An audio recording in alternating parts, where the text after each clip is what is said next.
جس واقعہ کو قرآن مجید نے کئی بار بیان کیا ہے، ان میں سے ایک واقعہ ہمارے جد اعلیٰ حضرت آدم علیہ السلام کا اور ابلیس کا واقعہ ہے کہ جب حضرت آدم علیہ السلام کی پیدائش ہوئی تو کیا منظر تھا، کیا باتیں ہوئیں، کیا حکم الہی ہوا، کس نے عمل کیا، کس نے سرکشی کی، کس نے فخر کیا، کس نے تکبر کیا، کون عاجزی سے پیش آیا، کس کے اندر اعتراف انکسار سامنے آیا۔ اس واقعہ کو قرآن مجید نے بارہا بیان کیا ہے۔ سورہ بقرہ میں پہلے پارے میں بیان کیا ہے، قرآن مجید کی 7ویں سورہ سورہ اعراف یعنی 8ویں پارے کے اندر بیان کیا ہے، 15ویں پارے کے اندر قرآن مجید کی 17 نمبر سورہ سورہ بنی اسرائیل، اور پھر اگلی 18 نمبر سورت مشہور سورہ سورہ کہف، اس کے اندر پھر بیان کیا ہے۔ قرآن مجید کی 38 نمبر سورت سورہ صاد 23ویں پارے میں، اس کے آخر میں پھر بیان کیا ہے۔ تقریباً الفاظ بھی ملتے جلتے ہیں، وَإِذْ قُلْنَا لِلْمَلَائِكَةِ اسْجُدُوا لِآدَمَ فَسَجَدُوا إِلَّا إِبْلِيسَ، یہ الفاظ تو تقریباً ملتے جلتے ہیں۔ اب ہمیں یہ سوچنا ہے، پڑھنے والا، مطالعہ کرنے والا یہ ضرور سوچے کہ واقعہ تو ایک ہے،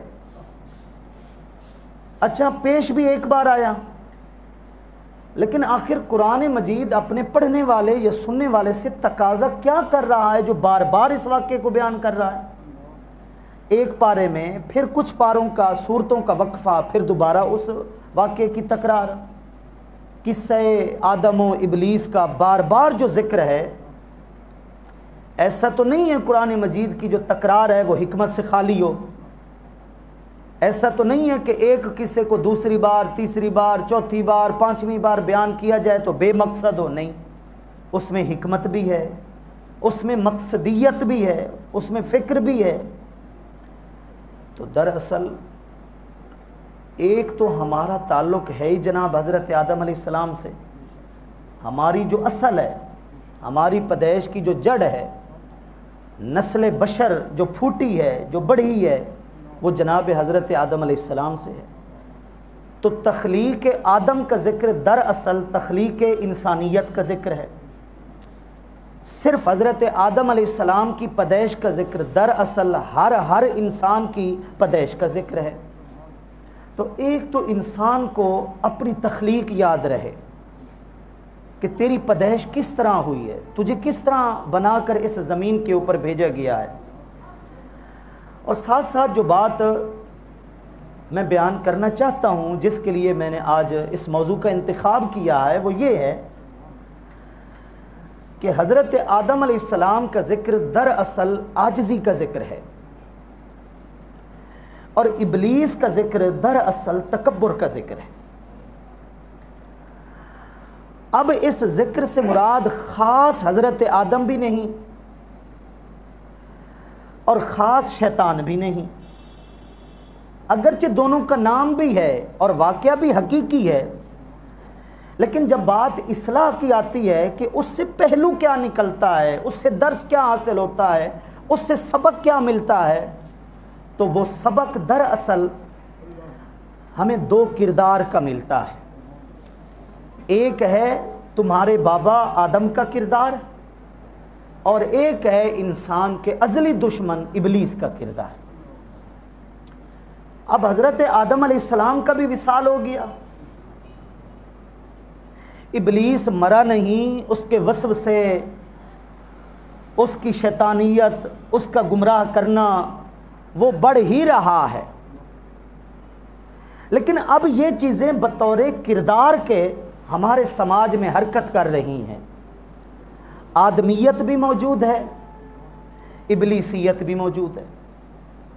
اگرچہ پہلا وسوسہ ابلیس نے ڈالا جو حضرت آدم علیہ السلام کو زمین پر اتارنے کا جنت سے سبب بن گیا، وہ واقعہ بھی ہو گیا، وہ ندامت، وہ عاجزی بھی ہو گئی، اللہ نے معافی تلافی بھی کر دی، سارے معاملات بھی ہو گئے، لیکن پھر بھی قرآن مجید کے اندر اس واقعہ کی تکرار، اس قصے کو بار بار بیان کرنا، چونکہ قرآن مجید نے قیامت تک کے لیے ہدایت کا کام دینا ہے، اور مختلف مقامات پر اس قصے کا موجود ہونا یہ ہمیں بتاتا ہے کہ ٹھیک ہے وہ کردار دو گزر چکے ہیں، لیکن آس پاس تم دیکھو گے تو یہ کردار آج بھی زندہ ہے۔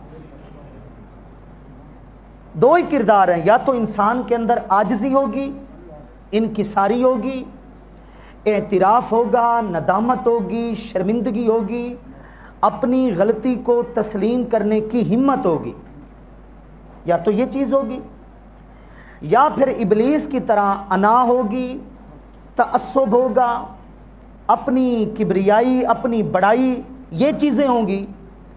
آج یہ دونوں چیزیں ہمارے سامنے ہیں۔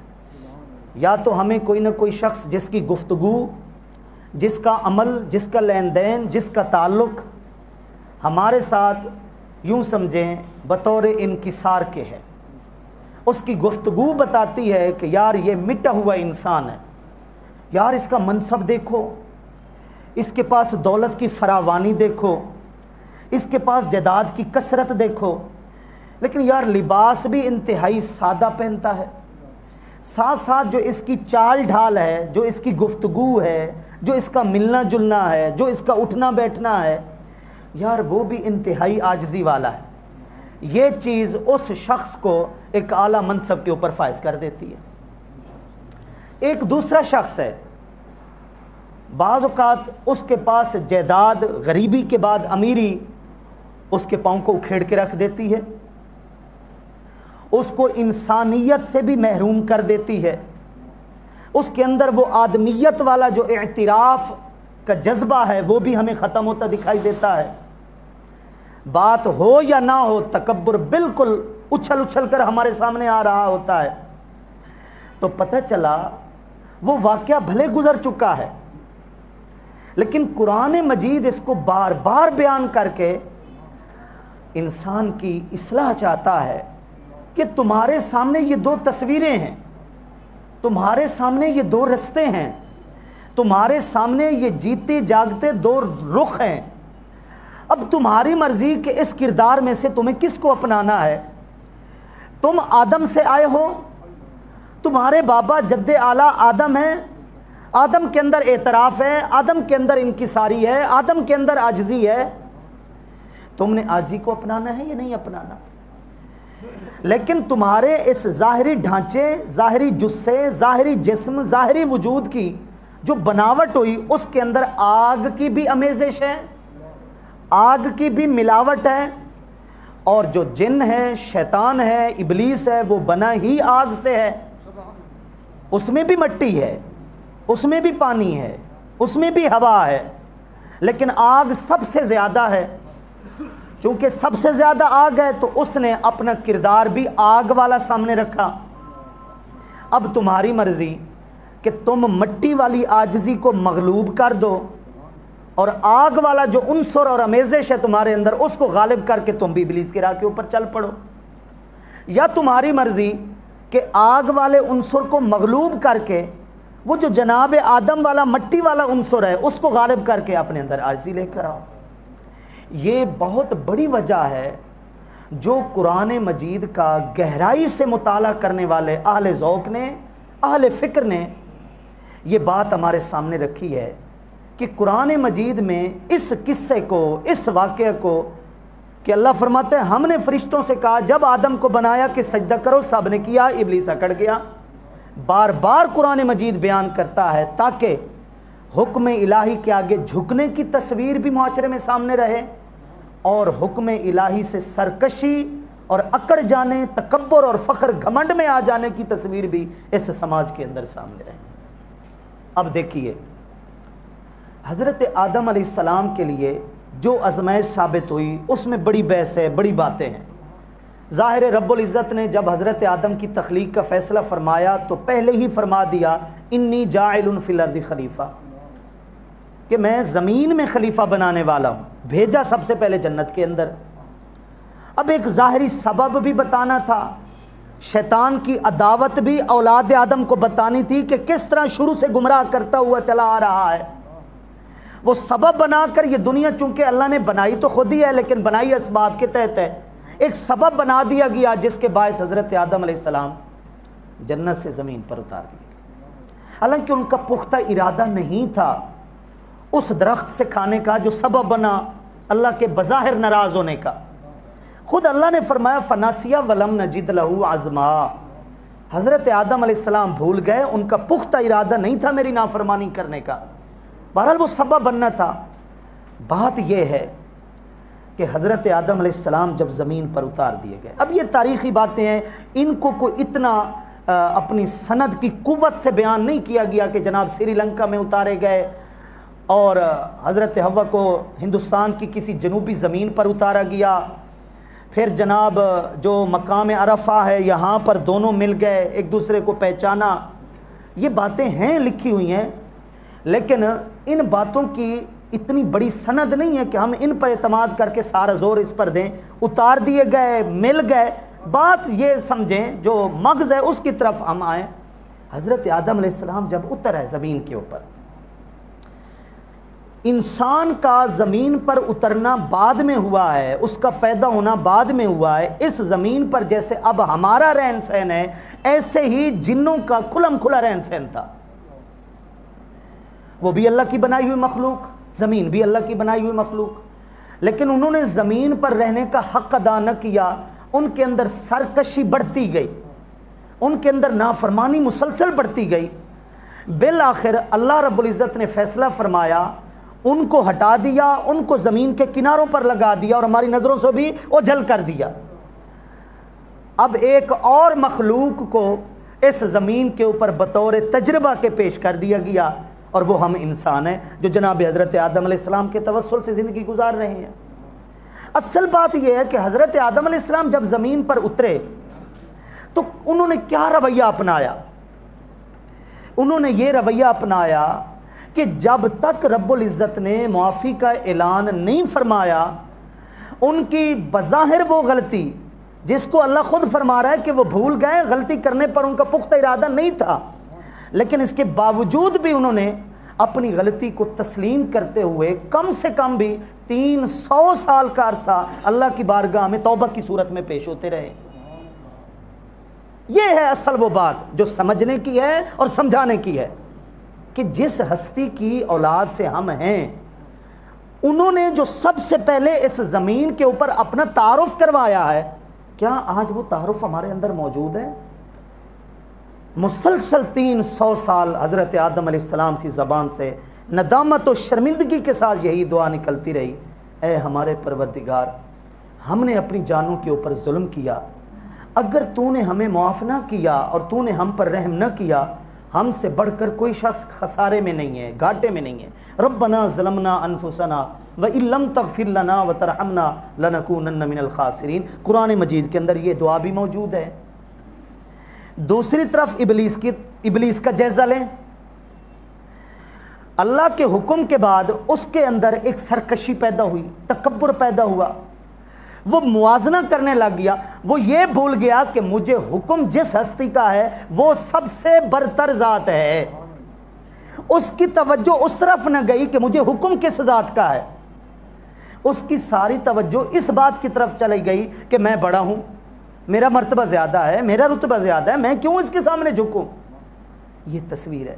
ہمیشہ کے لیے وہ رجیم ہوا، مرجوم ہوا، ہمیشہ کے لیے وہ بارگاہ الہیہ سے، قرب الہیہ سے محروم ہوا، دھتکار دیا گیا، سعادت دارین سے وہ محروم ہوا، دونوں جہاں کی خوش بختی سے وہ محروم ہوا۔ کیوں؟ وہ اس بات کو بھول گیا کہ حکم دینے والا کون ہے، میرا خالق ہے، میرا مالک ہے۔ اس نے کس چیز کو سامنے رکھا؟ اس نے تکبر کو سامنے رکھا۔ اچھا ایک بات یاد رکھیے گا، وہ گھمنڈ جس کو ہم فرعونیت سے تعبیر کرتے ہیں، یہ بات ذرا توجہ سے سنیے۔ ہم کہتے ہیں یار تیرے اندر فرعونیت بڑی پائی جاتی ہے، یار فلاں شخص کے اندر نمرودیت بڑی پائی جاتی ہے، یار تو مجھے کو فرعون لگتا ہے وقت کا، حالانکہ وہ فرعون اور تھا۔ وہ حضرت موسیٰ علیہ السلام کے زمانے کا تھا، وہ غرق ہو گیا، وہ ختم ہو گیا۔ اب جس کی ڈمی باقی ہے کسی نہ کسی میوزیم کے اندر، اس کے اندر بھی بڑی بحث ہے کہ یہ وہی ہے یا کوئی اور ہے، بہرحال ابھی ہم اس بحث میں نہیں جاتے۔ وہ غرق تو ہو گیا نا، بظاہر اس کا زمانہ تو ختم ہو گیا نا۔ بات یہ ہے آج بھی اگر یہ لفظ موجود ہے جو تکبر، فخر اور گھمنڈ کا دوسرا نام ہے، ایک بات یاد رکھیے، ابلیسیت اور فرعونیت میں بہت بڑا فرق ہے۔ ابلیس نافرمان ضرور ہوا، اس نے بھی تکبر کیا، لیکن وہ خدا کا منکر نہیں ہوا۔ وہ آج بھی اپنے رب کو مانتا ہے، صرف مانتا نہیں ہے، ڈرتا بھی ہے۔ وہ انسان کو مجبور کرتا ہے خدا کی نافرمانی کرنے پر۔ جب فلما کفرا، جب انسان کفر کر بیٹھتا ہے، خدا کی نافرمانی کر بیٹھتا ہے، بے شکری کر لیتا ہے، وہ پتہ ہے کہ کیا کہتا ہے؟ کہتا ہے انی بریء منک انی اخاف اللہ رب العالمین۔ تو نے خدا کی نافرمانی کی، ایک میں نے بھی کی تھی، آج تو نے بھی کی، میں تیرے سے بھاگ رہا ہوں، میں تیرے سے بریء الذمہ ہوں۔ انی اخاف اللہ رب العالمین، میں تو رب العالمین سے ڈرتا ہوں۔ یہ ابلیس کا بیان ہے جو قرآن مجید کے اندر موجود ہے کہ ابلیس گمراہ کرنے کے بعد اس بندے کو یہ کہتا ہے، اگرچہ وہ آواز سنائی نہیں دیتی، لیکن وہ کہتا ہے کہ میں تیرے سے دور جا رہا ہوں، تیری نحوست سے میں بچنا چاہ رہا ہوں، میں اپنے رب سے ڈر رہا ہوں، میں نے بھی ایک نافرمانی کی، میرے ساتھ یہ حالت ہوئی، آج تو نے بھی نافرمانی کر دی۔ یہ ابلیسیت ہے۔ فرعونیت یعنی تکبر، وہ اس سے بھی بڑی چیز ہے، کیونکہ فرعون نے خدا کو مانا ہی نہیں سرے سے، تکبر بھی کیا اور خدا کا انکار بھی کیا۔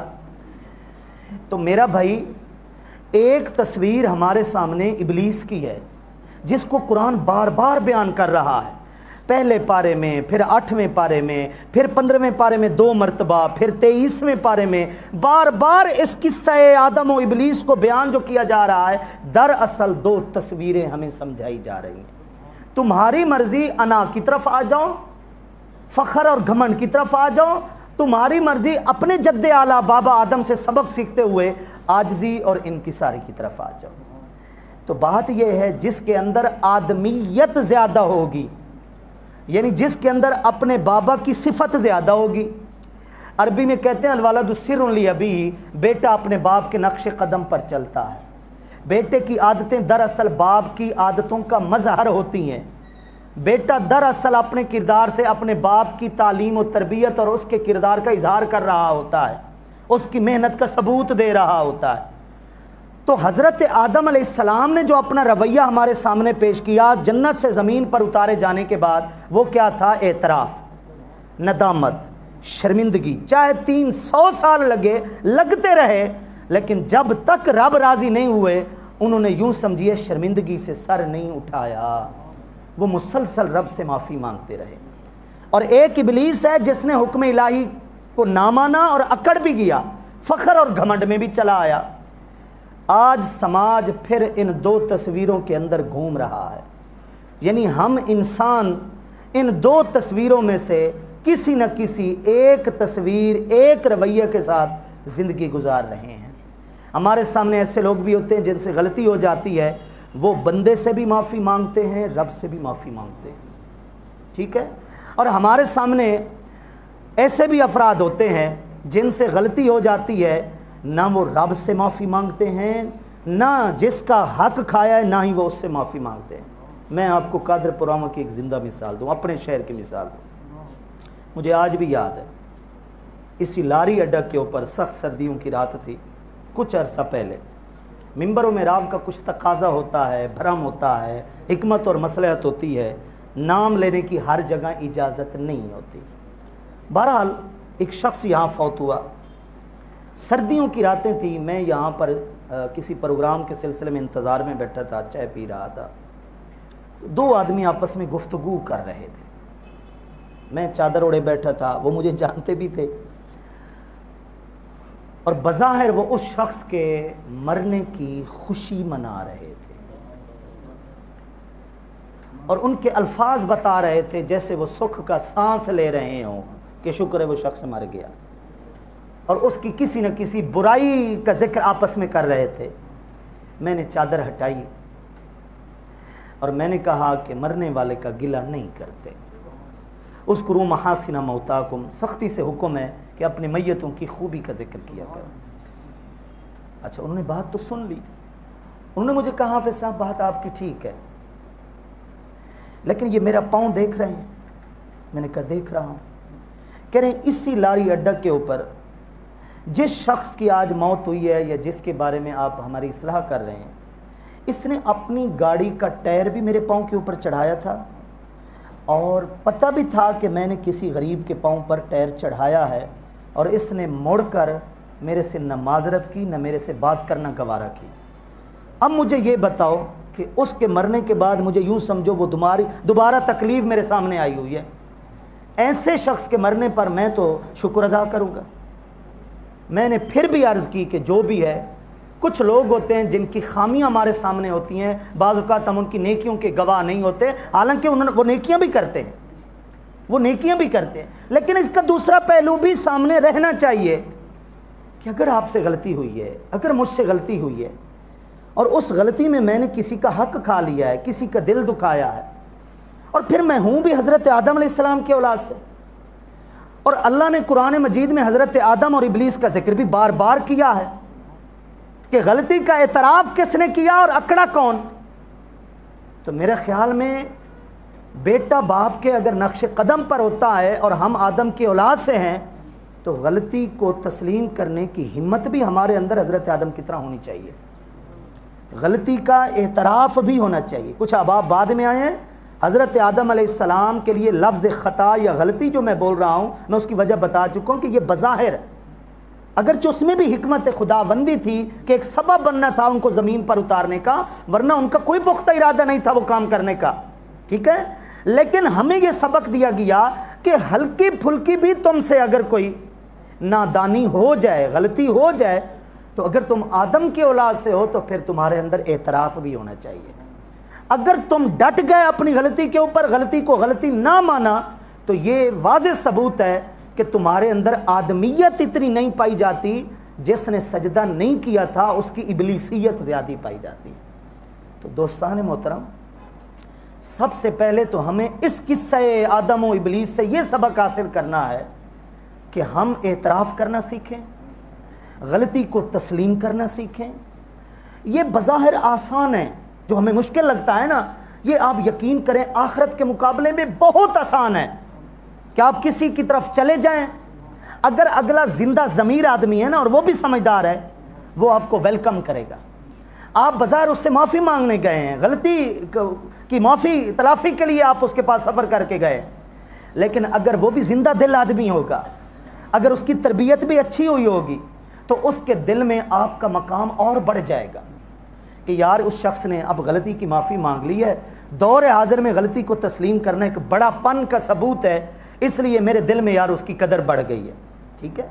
اور اگر وہ آپ کو وہ عزت اور وہ قدر نہ بھی دے، آپ نے معافی صرف اور صرف اپنے رب کی بارگاہ کو سامنے رکھ کر کرنی ہے کہ میں حضرت آدم علیہ السلام کی اولاد سے ہوں، اور حضرت آدم کا اور ابلیس کا واقعہ قرآن مجید میں کثرت کے ساتھ اس لیے آیا ہے تاکہ ہمیں عاجزی سکھائی جائے، ہمیں انکساری سکھائی جائے، تکبر اور فخر و گھمنڈ سے ہمیں دور کیا جائے. تو معافی مانگ لینے والا، غلطی کو تسلیم کر لینے والا، آگے بڑھ کر غلطی کا اعتراف کرنے والا اپنے جد اعلیٰ کے نقش قدم پر بھی ہوتا ہے، آدمیت کا ثبوت بھی دیتا ہے، مخلوق کا بھی قرب حاصل کر لیتا ہے اور اپنے خالق کا بھی قرب حاصل کر لیتا ہے. کچھ راتیں اللہ نے ہمیں بخشی ہیں اس لیے تاکہ ہم اقرار کریں، اعتراف کریں، غلطیوں کو تسلیم کریں، غلطیوں پر معافی مانگیں، رب سے بھی مانگیں، مخلوق اور اس کے بندوں کا کوئی حق ہے تو وہ بھی مانگیں، اور ایک مرتبہ پھر ہم اجلے ہو جائیں، ستھرے ہو جائیں، صاف ہو جائیں اور ہمارا وجود غلطیوں سے پاک ہو جائے. ان راتوں میں سے ایک عظیم رات بہت جلد اگر ہمارے نصیب میں ہے تو نصیب ہونے والی ہے، شب برات کی رات ہے. وہ بدبخت ہوں گے جو اس رات میں نہ بخشش مانگ سکیں نہ بخشش کروا سکیں، اور وہ خوش بخت ہوں گے جنہیں توبہ کی توفیق مل گئی، اور اس سے بھی بڑے وہ خوش بخت ہوں گے جن کی توبہ قبول ہو گئی. آپ یاد رکھیے ہم انتقام کے لیے بہانے ڈھونڈ رہے ہوتے ہیں۔ آزما لیجئے، اور آزمانے کے لیے دوسروں کی طرف نہیں جائیے، سب سے پہلے اپنے من میں جھانتی ڈال دیے۔ ہم اپنے من میں غور کر لیں، ہم اپنے گریبان میں جھانک لیں، کسی نے ہمیں کسی موقع پر اگر زحمت دی ہے نا، تکلیف دی ہے، ہم بدلہ لینے کے لیے طرح طرح کے مواقع ڈھونڈ رہے ہوتے ہیں۔ سیاست کی طرف تو جائیں ہی نہیں نا۔ اللہ کی حفظ و امان، اللہ کی پناہ۔ آڈیو ریکارڈ میں موجود ہے، ویڈیو بہت پہلے بنوا لی جاتی ہیں، ریکارڈ میں رکھ لی جاتی ہیں کہ موقع کی تلاش ہوتی ہے، جس موقع پر فلاں سیاسی شخصیت کو رسوا کرنا ہے، اس موقع پر جناب سوشل میڈیا کے اوپر اس ویڈیو کو وائرل کر دیا جائے۔ اس کی طرف تو جائیں نہیں۔ ہم اپنی باتیں کر لیں کہ ہم بھی اپنے خاندانوں میں، ہمسایوں میں، احباب میں جہاں جھگڑے ہو جاتے ہیں، انتقام کے لیے بہانے ڈھونڈ رہے ہوتے ہیں۔ اچھا کوئی موقع تو ملے، پھر دیکھ لیں گے، تیری جو بڑی بیٹھک بنی ہوئی ہے، تیرا جو بڑا بھرم بنا ہوا ہے نا، اس کو بھی دیکھ لیا جائے گا، ذرا میں ہوں موقع کی تلاش میں۔ یہ ہماری حالت ہے یا نہیں؟ اور سب سے بڑا جو ہم پر قادر ہے، سب سے بڑا جو ہمارا محسن ہے، سب سے بڑا جو ہمارا منعم حقیقی ہے، انعام کرنے والا ہے، سب سے زیادہ جس کے اندر حلم ہے، اللہ رب العزت کی ذات قادر قدیر قادر مطلق ہونے کے باوجود بھی وہ معاف کرنے کے لیے یوں سمجھے اس کی رحمت اور بخشش بہانے ڈھونڈ رہی ہوتی ہے۔ تخلقوا باخلاق اللہ، علماء نے لکھا ہے کہ مخلوق کو چاہیے اپنے اندر خالق کی صفتیں بھی لے کر آئے، خالق کی صفات بھی لے کر آئے۔ اور ہم نے کیا خالق کی صفت کو اپنایا؟ ہم انتقام کے لیے بہانے ڈھونڈ رہے ہیں، اور خالق کی صفت یہ ہے کہ معاف کرنے کے لیے اس کی بخشش بہانے ڈھونڈ رہی ہے۔ یہ بہانہ نہیں ہے کہ ایک جمعے کے بعد لگاتار جب تم دوسرا جمعہ ادا کرو گے پورے ہفتے کے گناہ معاف ہو جائیں گے۔ ایک عمرے کے بعد جب تم دوسرا عمرہ ادا کرو گے، یہ بیچ والے عرصے کے جو گناہ ہیں یہ معاف ہو جائیں گے۔ حج کے بعد یوں باہر آؤ گے جیسے ماں کے پیٹ سے باہر آ رہے ہو۔ صدقہ خلوص دل سے پیش کرو گے، تمہارے صغیرہ گناہوں کی معافی کا سبب بن جائے گا۔ کبیرہ گناہوں کے لیے سچے دل سے اعتراف کر لو، شرمندہ ہو جاؤ میری بارگاہ میں ایک بار، تمہارے کبیرہ گناہ معاف ہو جائیں گے۔ حقوق العباد میں کوئی مالی مسئلہ ہے، مال واپس کر دو۔ کوئی دل آزاری کا مسئلہ ہے، اس کو کہہ دے یار مہربانی ہوگی اللہ تجھے معاف کرے، میں آیا بیٹھا ہوں تو مجھے معاف کر دے، تم پھر گناہوں سے پاک صاف ہو جاؤ گے۔ یہ بظاہر چھوٹی چھوٹی چیزیں ہیں، اس کا اجر ہمیں اتنا مل رہا ہے کہ وہ وجود جو آلودہ ہو چکا ہے اس قابل نہیں کہ پاؤں ہم اس کے گھر کے اندر رکھ سکیں، یقین کیجئے، اس قابل نہیں کہ ہم دستے سوال اس کے سامنے دراز کر سکیں، اس قابل نہیں کہ ہم دامن اس کے سامنے پھیلا سکیں، لیکن اس نے چھوٹے چھوٹے بہانے ہمارے سامنے رکھ دیے ہیں کہ بس ان کو اپناتے جاؤ اور دوبارہ اس قابل ہوتے جاؤ۔ وہ جو اپنی وجہ سے جو قرب سے محروم ہو، یہ چھوٹے چھوٹے بہانے اور ان راتوں کی قدر کرتے جاؤ اور تم دوبارہ میرے قرب سے سعادت مند ہوتے جاؤ۔ تو یہ اللہ کا معاملہ ہے اپنے بندے کے ساتھ۔ بندے کا جو بندے کے ساتھ ہے وہ بھی ہمارے سامنے ہے، اور اللہ کا جو بندے کے ساتھ ہے وہ بھی ہمارے سامنے۔ اللہ کے ناموں میں سے ایک نام ہے العفو۔ کیا؟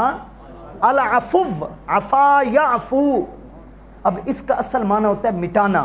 مثال کے طور پر اگر میں نے کسی کا دل دکھایا ہے، اللہ پناہ میں رکھے، میں اس سے معافی بھی مانگ لیتا ہوں، وہ مجھے معاف بھی کر دیتا ہے۔ لفظ معافی، معاف یہ اسی لفظ سے ہے، العفو، ٹھیک ہے، وہ معاف بھی کر دیتا ہے۔ ضروری نہیں ہے کہ وہ دل سے اس بات کو مٹا بھی دے۔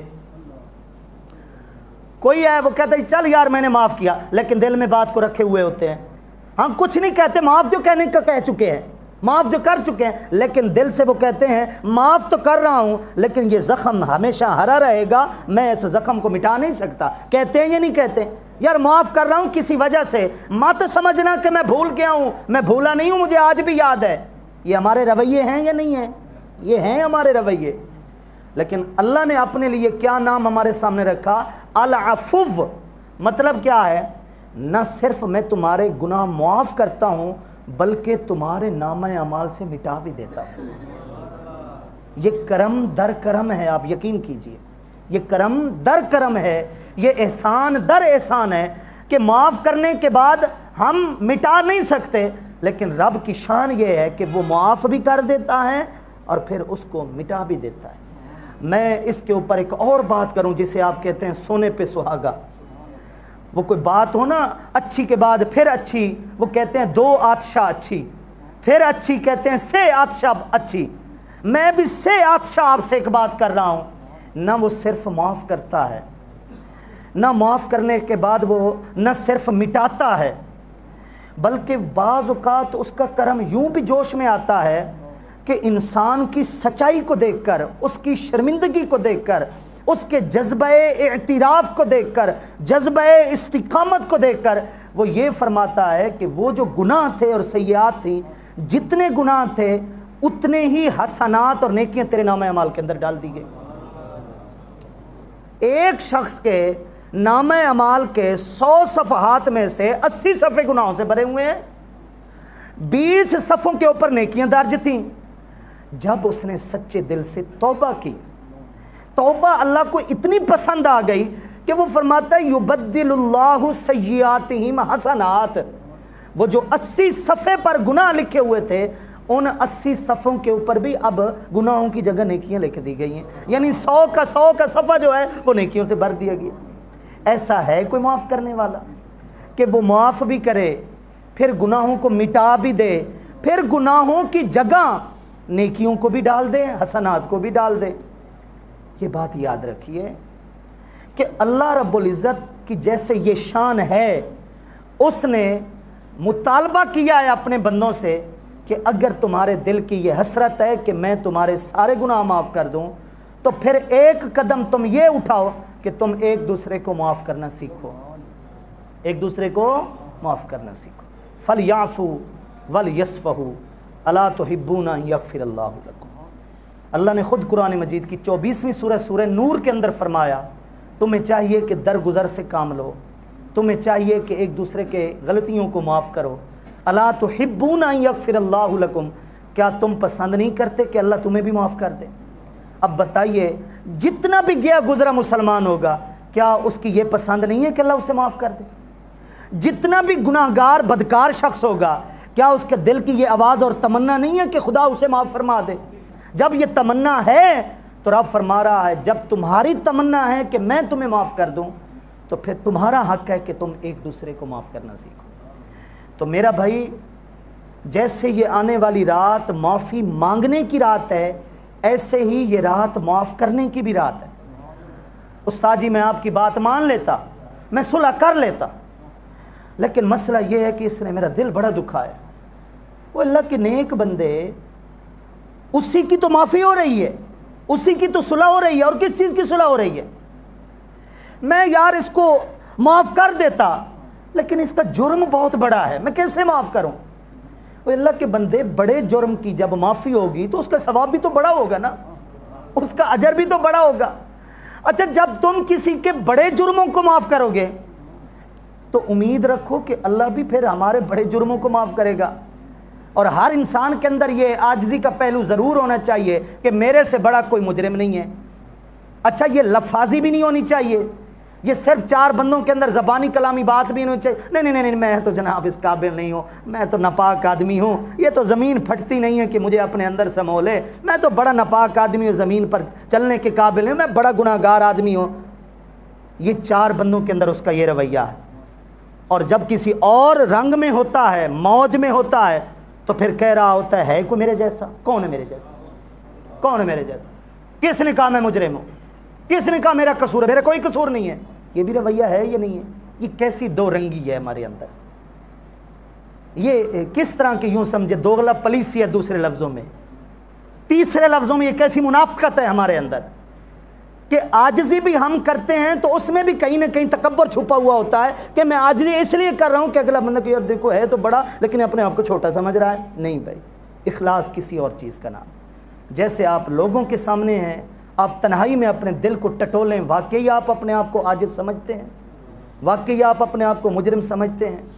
میں تو اس کی مثال دیتا ہوں، بڑے سے بڑا مجرم ہے نا، پولیس کے حوالے کیا ہوا ہے، وہ پولیس مار مار مار مار کر ہلکان ہو جاتی ہے، پولیس کے باشندے تھک جاتے ہیں، اگلا جرم نہیں قبول کرتا۔ ایسے بھی ہٹ دھرم ضدی ہوتے ہیں، میں کہتا ہوں ایک مشورہ ہے، اس کے لیتے آؤ، مسجد کے کونے کے اندر بٹھاؤ، کونے کے اندر بٹھاؤ، کونے کے اندر بٹھاؤ، بند کرو دروازہ، ہٹ جاؤ پیچھے۔ اللہ کی بارگاہ کی شان ایسی ہے نا، اور عبد کا اپنے رب سے رشتہ ایسا ہے نا، جتنا بھی گناہ گار ہے کہ سال ہا سال سے جو پولیس جرم نہیں منوا چکی، اس کے اندر ہمت نہیں پیدا ہوئی، یہ شخص اس کونے میں اکیلا بیٹھ کر رو بھی رہا ہوگا اور کہہ رہا ہوگا میرے مالک تیری زمین پر میرے سے بڑا کوئی مجرم نہیں۔ ایسا ہے یا نہیں ہے؟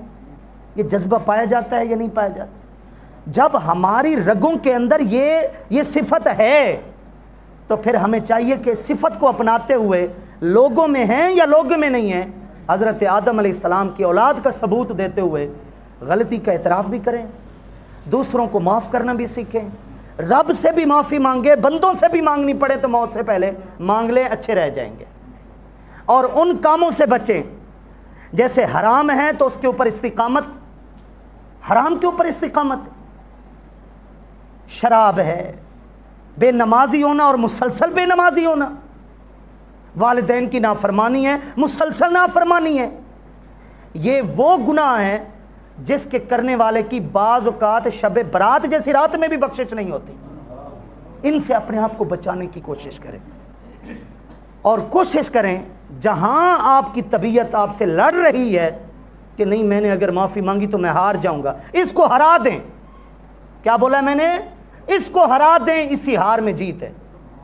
اور جس کو ہم نے جیت سمجھا ہوا ہے نا کہ چار بندے کہیں گے یار اپنا قد کاٹ تو دیکھا ہوا تھا، بھلا اس سے بھی معافی مانگنی تھی تو نے، یار اپنی برادری کو تو دیکھ، اس کو تو دیکھ، ٹھیک ہے غلطی تیری ہے لیکن تیری شان کیا ہے، تیرا قبیلہ کیسا، تو کن کے اولاد سے ہے، یہ تو پتہ نہیں کس کے قبیلے سے ہے، تو اس سے معافی مانگ رہا ہے۔ یہ یہاں پر بندہ بعض اوقات کہتا ہے کہ میں نے معافی نہ مانگ کر جیت گیا ہوں، حالانکہ اس سے بڑا کوئی شکست خوردہ نہیں ہے، جنگ کے اندر اس سے بڑا کسی نے ہار نہیں کھائی۔ تو اس لیے جیت کو جیت سمجھیں، ہار کو ہار سمجھیں، یہ اوصاف ہم اپنائیں، اور سب سے بڑی بات یہ ہے کہ اس احساس کو زندہ رکھنے کی کوشش کریں جو ہمیں معافی کے اوپر مجبور کرتا رہے۔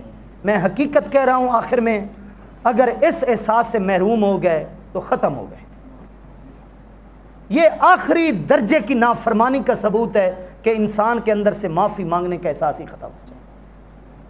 کہتے ہیں سب سے بڑی بیماری جسم کی بیماریوں میں سے ہے جنون۔ جنون میں تکلیف بھی ہوتی ہے، لیکن جو مجنون ہوتا ہے نا پاگل، وہ اپنے آپ کو دنیا کا سب سے زیادہ تندرست بندہ سمجھتا ہے، حالانکہ پوری دنیا کے آگے پتہ ہوتا ہے کہ یہ پاگل ہے۔ اللہ پناہ میں رکھے، جنون ایسی بیماری ہے جس میں انسان سب سے زیادہ بیمار ہو کر بھی اپنے آپ کو بیمار تسلیم نہیں کرتا، کیونکہ وہ بیچارہ مجنون ہے، اس کو پتہ ہی نہیں ہے کہ میں بیمار ہوں، وہ پاگل ہے، وہ اپنے آپ کو دنیا کا سب سے زیادہ سیانہ عقل مند آدمی سمجھ رہا ہوتا ہے۔ یہ جیسے جسمانی بیماری ہے نا جنون، یہ روحانی بیماری بھی ہے جنون۔ کیا عرض کی ہے؟ یہ روحانی بیماری بھی ہے جنون، کہ انسان غلط ہو کر بھی معافی نہیں مانگتا کیونکہ وہ اپنے آپ کو ٹھیک سمجھ رہا ہوتا ہے۔ اس حد تک ہماری نوبت نہیں آنی چاہیے، گناہ گار ہوتا ہے انسان، لیکن اس حد تک رہے کہ معافی مانگنے کا جذبہ اس کے اندر بیدار رہے۔ اس لیے انسانوں میں صرف انبیاء اور رسول ہیں جو پاک ہیں، ابن آدم بشر سے غلطیاں ہوتی ہیں، لیکن آپ علیہ الصلوۃ والسلام نے بڑی پیاری مثال دی ہے، فرمایا خیر الخطائین التوابون، غلطیاں تو تم سے ہوں گی لیکن غلطیاں کرنے والوں میں بھی بہتر وہ ہیں جو توبہ کرنے والے ہیں، جو غلطی کی معافی مانگنے والے۔ اب ادھر فرما رہے ہیں غلطیاں کرنے والے، پھر لفظ خیر ہے کہ غلطی کرنے والا بھی بہتر، جو غلطی کرتا ہے وہ بہتر کیسے ہے؟ لیکن اسی فرق کو تو سمجھے نا، ایک وہ ہے جو غلطی پہ غلطی کیے جا رہا ہے معافی نہیں مانگ رہا، اور ایک وہ ہے جس سے غلطی تو ہوتی ہے لیکن ندامت اسے آ لیتی ہے، بارگاہ الہی میں جھک جاتا ہے، میرے مالک میں آ چکا ہوں۔ ہیں ہمارے گھر میں بھی کوئی دشمن بھی آ جائے قدم رکھے تو آج بھی سیانے لوگ کہتے ہیں یار گھر میں آ گیا ہے نا، ہے دشمن شریک ہے لیکن گھر میں داخل ہو گیا ہے، چھوڑ دیجئے۔ میرے مالک یہ دستور تو ہمارے لوگوں کا ہے، تو رعوف رحیم رحمان مہربان ہے، ماؤں سے زیادہ پیار کرنے والا ہے، میں بھی تیرے گھر میں آ گیا ہوں، اگرچہ میرے سے بڑا کوئی مجرم نہیں ہے۔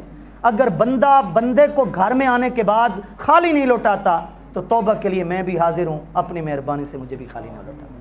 یہ جذبہ، یہ اعتراف، یہ انکساری کا پہلو جتنا زیادہ ہوگا آدمیت زیادہ ہوگی، انسانیت زیادہ ہوگی، قرب الہی زیادہ ہوگا۔ یہ جذبہ جتنا تھوڑا ہوتا جائے گا، آدم سے ہٹ کر ابلیس کا قرب بھی ہوتا جائے گا۔ جسے ابلیس کا قرب ملا، دوسرے لفظوں میں اسے خدا کی بارگاہ سے دوری ملی اور محرومی ملی۔ اللہ ہمیں عمل کی توفیق عطا فرمائے۔